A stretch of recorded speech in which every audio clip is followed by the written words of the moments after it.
The heart's cry. The birds flying made beautiful scenery at Saibongil. Watch out the window of the taxi. She envied them as they glide through the air, with ease and with no regard of any restrictions or responsibilities. She envied how the air seemed to embrace them with a welcoming coolness and love. She was interrupted by the driver starting the taxi. Her mind snapped back to another long day at the office was ahead of her. She yawned and hoped that today was going to be a different day than the norm. As she was about to pay her fee and do what she always does, look for her headsets so that she can listen to music. She was interrupted by a gentleman's voice. Ah, I see you don't have a mark on your thumb. Does this mean you haven't voted? In her mind, she was screaming, "Can you please mind your own business and pretend you didn't see me so I can listen to my music peacefully?" She chuckled politely and instead answering the guy with a tired smile, "I'm a bit worn out, depressed, and tired of politics at the moment. I guess I feel bruised by the high crime rate." The wound was still fresh in her heart, as she remembered 2 months back the crime had taken her granny's life. She was a strong woman, who had been so full of love and strong beliefs that the country was moving forwards as long as people worked hard, didn't lose hope, and did the best they can to improve their lives and to help others. This to her was a sore subject that brought tears in her eyes, an overwhelming pain that made her heart seem that it was torn into two. The scar ran so deep that talking about the subjects made her cry uncontrollable. She did not feel like sharing her story with the guy as yet. The gentleman seemed to read into her hesitation of providing a further answer. He seemed to have read her mind, and he started talking about his views on the subjects of politics. However, this gentleman seemed to intrigue her as he divided into politics of the country and how the outcomes might turn out regarding the voting that was taking place that year. Her mind wandered away from the pain, depression she had experienced earlier in the year. As he spoke out the past and the present of the country, he touched on the big historical events, the environment, and what was making people vote for the certain parties. His voice was so soothing as listening to an orchestra play. She found herself in a different place as he spoke about the history and beauty of South Africa. It seemed that the gentleman sitting next to her was able to construct and build strong, enchanting pictures of South Africa.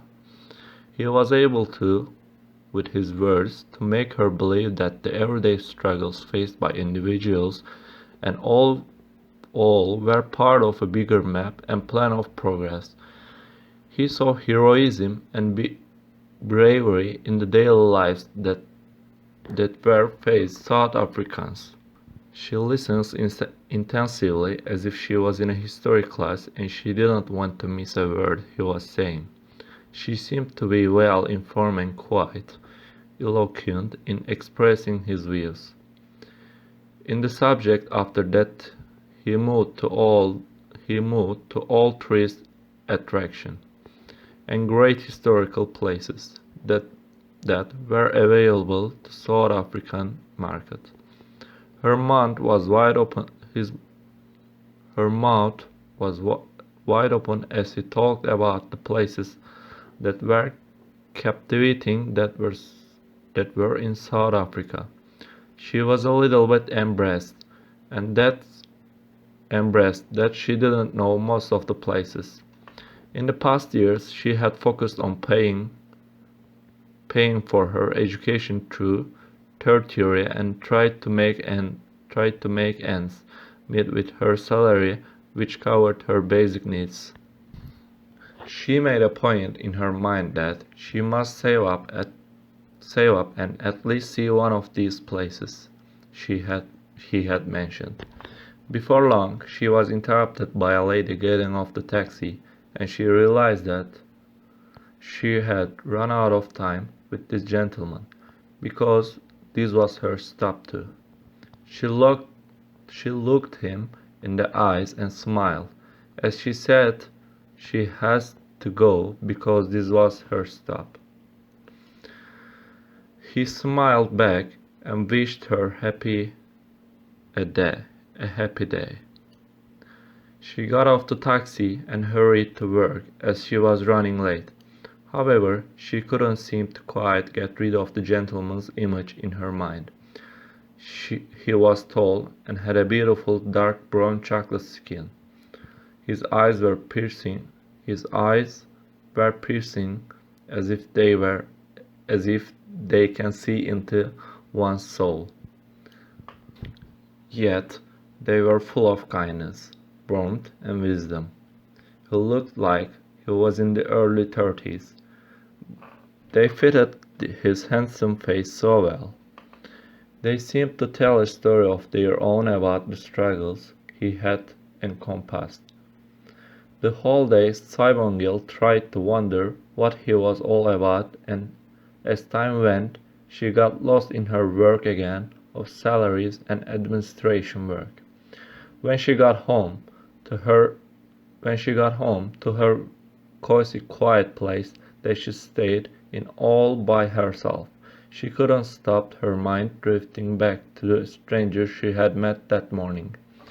She smiled for a brief moment and chalked the whole thing to an interesting soul she had met today. The days that followed were the same daily routine that she was familiar to. Slowly, the guy was being forgotten bit by bit. Up early to go to work, and then her work taking priority, and then back again to her place. Today she woke up feeling happy. She wasn't sure if it was because it was Friday that brought about the happiness, but today Sibingil felt different and excited. So she wore her beautiful pink dress that highlighted her slim finger and complemented her fair skin. She felt that this summer day was somewhat different from the rest. As she was standing in the queue for the taxi and hearing people mutter their frustration of why the taxiing were taking long than usual, and their frustration of the hot weather, she made a vow that today she is going to complain about the heat, the long queue, and her debts that seemed to follow her everywhere. As she smiled and daydreamed that she owned a car, a familiar voice interrupted her thoughts.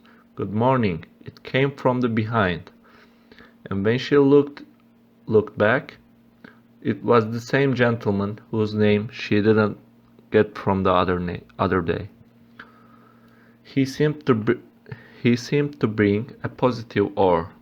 It flocked him like bees flocking a queen bee and honey. She smiled. "It's been a while, stranger. Where have you been hiding?" He looked at her and smiled back and mentioned that his shifts changes now and again. They got into taxi and they talked like they were the oldest of friends. Several months passed and they bumped into each other often, and he seemed to captivate her with every word and sentence he uttered. It was a spring again, and Sibingil woke up feeling sad on this particular day. There was something about spring that made her feel happy normally, but this spring was looking gloomy. However, when she thought about the gentleman, it made her realize that winter had come and gone, and she still didn't know the guy's name that made her dance sometimes. Around the office. Today she was determining to know the gentleman's name. She had roughly estimated his going times to work so that she can bump into him. She dressed up in a beautiful white and black dress that seemed to capture her confused mood. As timed, she bumped into him. As they sat together again next to each other, the journey to work seemed like a life's journey of problems left behind, of life's stress and struggles long forgotten. He told her his name for the first time. "It's Robert," he said, giving her that smile she had grown to trust and which seemed to brighten her darkest mood. Today was slightly different, though. He told her about his love for poetry. She found herself wondering how is it possible that someone can know her so well and love the same things that she loved. She had made it a point to avoid relationships in her life, as she found them tiring, pointless, and time waster. But for the very first time she looked into his eyes and wondered if she had met her soulmate. But before long she had to get off or she would miss her stop. She looked into his eyes for the last time with a sad smile on her face, and somewhere in those beautiful kind eyes she knew that he will never ask for her numbers, and today was the last time she will gaze into those memorizing kind eyes. So she decided to close the chapter as she was moving places that day.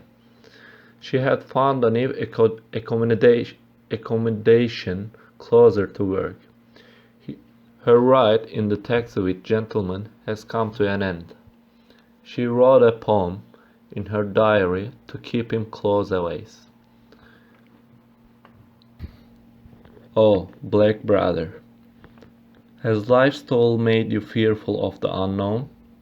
Tell me, have you fighting to survive and your heart sweat fallen unheard on the soil?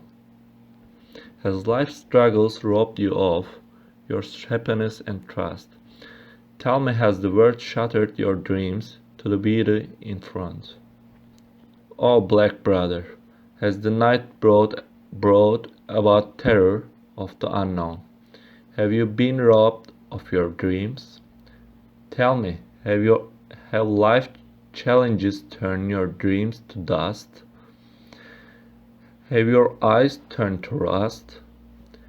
Has hurt aged in you? Tell me, has life's doom won?